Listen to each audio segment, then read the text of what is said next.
When you buy a new house, it's time to also think about insurance. So when I went to my insurance agent, I was told that even though my house cost $650,000, I only need to insure it for $450,000. How is that? Well, joining me now is Joe Foster. He's an agent at State Farm in Tucson. Joe, you are the insurance expert. So why in the world would my coverage be less than what I paid for it? How does that work? Yeah, it's a common question that we get when we're writing policies, especially when we're talking to people who are buying their first home or they're buying a home in a market that's gone up in value. Your insurance policy is designed to replace the house if the worst thing happens. And so in Arizona, that's typically going to be a fire. What you've paid for is not just the home, but you've paid for the property, you've paid for the view, you've paid for the schools, you've paid for the location, right? All of those things are wrapped into the real estate price, and that can go up or down.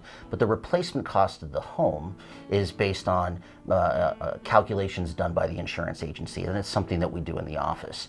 Now, unfortunately, it was a sort of a personal tragedy that was your first claim. Tell us about that. Well, you know, when I started my business a couple years ago, the first thing you do as a brand new agent with no policies is you go to your dad and you say, hey, can I write your insurance, Dad? And of course he let me do it, and I wrote him a very good policy.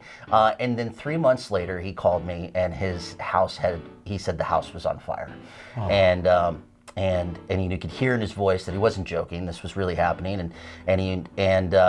You know, what happened is, you know, he had a contractor at the house that accidentally set fire into the crawl space, and pretty much 90% of the house burnt down. It was essentially a total loss. My dad's house was rebuilt, and it is probably the best house on the block now, right? The State Farm's contractors that they work with made sure that house got built to spec or better.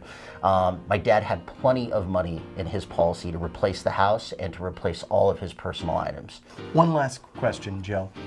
Loss of use. I know some agents offer that as a rider. How does that work? The coverage that is designed to replace the structure of the home. So loss of use is going to help you pay rent, and it's going to help you put your things that are still salvageable in storage, so that that's not coming out of your pocket while the repairs are going on in the home. Well, Joe, I'm glad your dad is good. His home is rebuilt. It's great. And great information. Thank you very much. Thank you.